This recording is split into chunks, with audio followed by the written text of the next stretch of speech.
We continue now with our breaking news coverage on Detroit's east side, where 6 firefighters have been injured. Parts of the area where this fire has taken place have been evacuated because of smoke and what is being called a chemical fire. That's right. Action News reporter Michael Rosenfield is live at the scene with the latest details. Michael?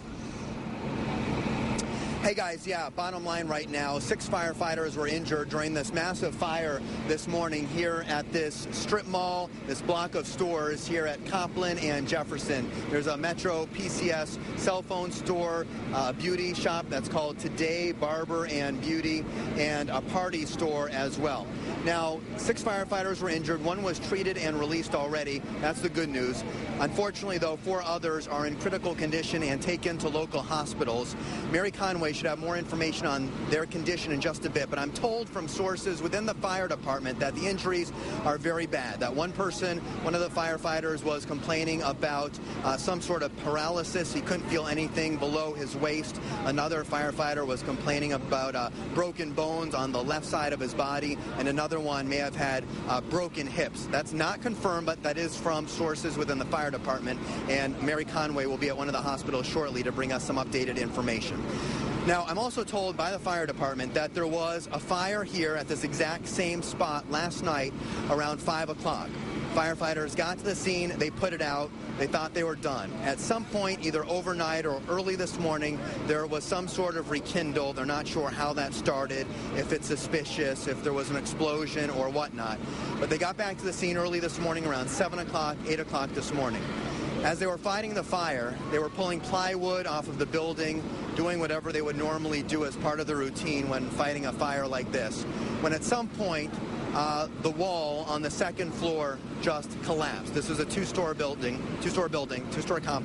complex, and the second floor wall just collapsed on top of them. They had to be rescued. They had to be pulled out by other firefighters here on the scene.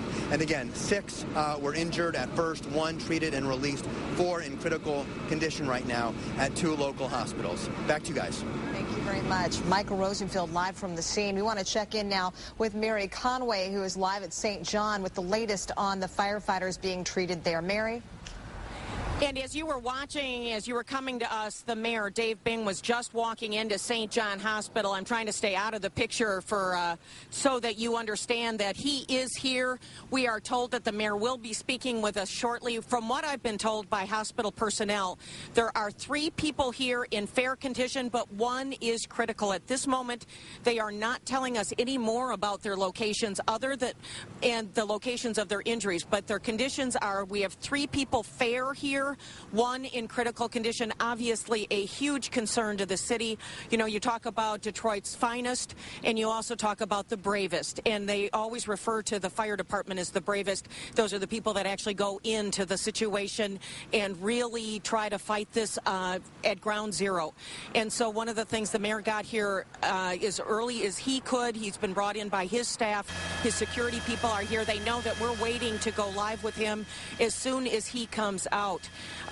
Obviously, there have been some concerns about that building. There was apparently a small fire there last night. This may be some sort of rekindle, but we are waiting to hear from the mayor, Dave Bing, as soon as he comes out, and of course, we'll be bringing that to you live. We also understand that fire department personnel, James Mack, the fire commissioner, is here, as well as a public information person, and so that they are going to be updating us on conditions as quickly as they can. They're trying to assess all of the information at this moment. We do know that other people are being treated at Detroit Receiving Hospital. That's obviously a level 1 trauma center in the city, as well as a burn unit, a trauma center. So they have taken people there as well. Now, those may be 2 of the criticals as well, because Detroit Receiving has a nationwide reputation as a level 1 burn center. And so we are waiting to hear from the mayor's people, but that's the very latest at St. John Hospital. I know you'll be coming back to me as soon as we have the mayor here. He has gone inside to see his firefighters. All right, thank you so much, Mary. We'll check back with you for that information. And Mary, of course, talking about Detroit's bravest, those men, those firefighters going into the battle. And now we're going to check in with meteorologist Sean Ash to talk more about the kind of conditions these firefighters are dealing with today on this Ozone Action Day. Sean, what is the latest with that? Yeah, Vic, I mean, obviously fighting a fire is tough in itself, but in very high humidity atmosphere that we had going on. Very difficult conditions and not much wind, unfortunately, to kind of disperse the plume. The wind is very, very light outside right now. If we can, real quickly, guys, I want to show Doppler 7 Viper. We've been monitoring cloud cover over Detroit, and you can see, especially basically from 75 over toward the Grosse Points is where the smoke plume is lurking right now. Wind speeds are varying about east-northeast. That's a city airport location that's not too far away. You notice at Metro it's southeast, but generally what it looks like is from Mount Clemens down toward Detroit, the wind is doing this, albeit very light. And then on the west side, the wind is taking more of a turn like this.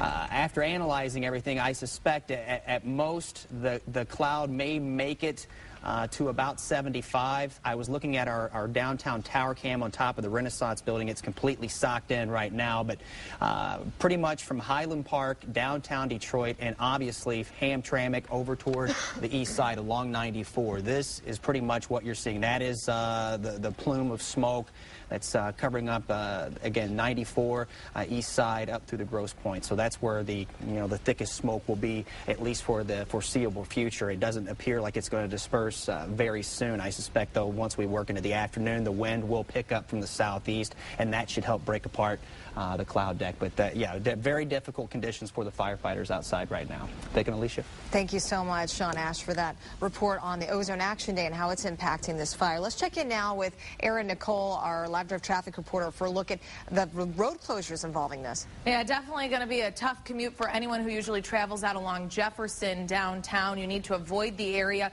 They have extended the closure of Jefferson. It started off at Dickerson, and so they had the portion between Dickerson and Alter closed. However, now Jefferson, both directions between Connor and Alter, is closed. Now, the best bet for an alternate route would be to take Mack Avenue. As you can see, you've got Jefferson down here, and then you've got Mack Avenue, which also runs east and west, and so that would definitely be a possibility. Or you've got 94 up here, which I would suggest to avoid Jefferson anywhere past 75 downtown. So perhaps try using 75 up to 94 as an alternate route. That will take you in and out of downtown, but you definitely need to avoid Jefferson because of the evacuation and the building fire. Now, as you can see, it is extending that closure, so who knows how much further they will need to close off Jefferson, but the safest bet would to be just traveling along Mack Avenue or even 94 for the time being. Of course, we'll keep you posted, let you know if that closure continues to be extended and what the delays are in the area.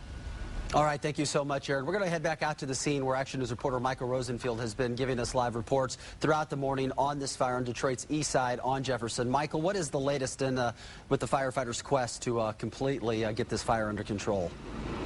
Well, Vic, as you know, when we were reporting live here earlier this morning, at some point the smoke was so thick it was pretty much covering Jefferson Avenue. And as you can see from our live pictures here on the ground, that seems to improve big time. It's cleared over the roadway for the most part. There's still a lot of smoke coming from the building as firefighters continue to battle this, but it's a lot better than it was over the past hour. Now, at some point, we were live earlier this morning on the other side of Jefferson Avenue, down the road just a bit. And as you'll remember, we were evacuated as well as all the civilians who, the nearby residents who are kind of watching this unfold. That's because they, at one point, termed this a chemical fire, and that might have been because of the chemicals that are in this beauty shop, which is one of the stores that burned down. And right before we were told to evacuate, the smell was pretty bad, and very difficult to talk for a few minutes there as we were going live earlier, and that's probably the reason why they were evacuating us, because the chemicals in the air were pretty tough for everybody who was out here. At this point, I can tell you that smell from the chemicals has subsided a lot, and again, the smoke has subsided a lot as well, but they're still keeping a section of Jefferson clear of all media and of all onlookers who wanted to come out and check this thing out. So I guess it is improving here a little bit, but still a pretty massive response out here. Lots of firefighters, as you can see, also waiting on word on their fellow firefighters who are trapped and taken to 2 different local hospitals. And as we've been talking about, 6 injured, 1 treated and released, but 4 in either fair or critical condition. We're kind of getting different updates throughout the morning and from different people, but we've got crews out there on the scene, as you've heard. Also, a great neighborhood response as well. We're standing in another strip mall right now, and the good people over at Parkway Foods, they've been delivering water and Gatorade and some food to all the firefighters who have been out here for several hours at this point battling the fire. Back to you guys. Thank you. Michael Rosenfield live from the scene. Speaking of the injuries, let's check in now with Action Action News reporter Mary Conway. She is live at St. John Hospital on Detroit's east side, where some of the firefighters were sent to be treated. Mary? That there are 3 people fair here, but 1 is critically injured. We just saw the mayor, Mayor Bing, arrived here with his staff. We do know that the fire commissioner, James Mack, is here as well. We're waiting on the mayor to come out and speak with us. We've seen a number of fire department vehicles arrive here, people coming to see the injured, as well as very, very concerned about the injured officers. We also know that the fire department chaplain has been brought here as well. That's very common. They respond in this situation as much to calm down the families as much as seeing the injured parties that would be here. But we've seen a number of different fire department vehicles arrive on the scene. Obviously, they are very, very concerned about their brethren. Reporting live, I'm Mary Conway at St. John Hospital. Of course, we'll be coming back here as soon as Mayor Bing comes out. All right, thank you so much. Action News reporter Mary Conway giving us the latest on those firefighters' conditions. I guess the good news is the fact that there are 3 that are in fair condition now, not critical, 1 in critical condition. Obviously, our prayers go out to that firefighter and his family for obviously a quick healing process here and whatever's going on with him. But once again, that fire seems to be under control, showing you live pictures from the scene with Michael Rosenfield. Hopefully they got that under control as they thought they had last night at 5 p.m. as Michael thought about. So we'll definitely keep you posted with those updates. Definitely. And if you had any video from the scene or pictures, you can send them to WXYZ-TV.com. We will also have continuing coverage on WXYZ.com throughout the day. We continue now with the doctors and regular scheduled programming.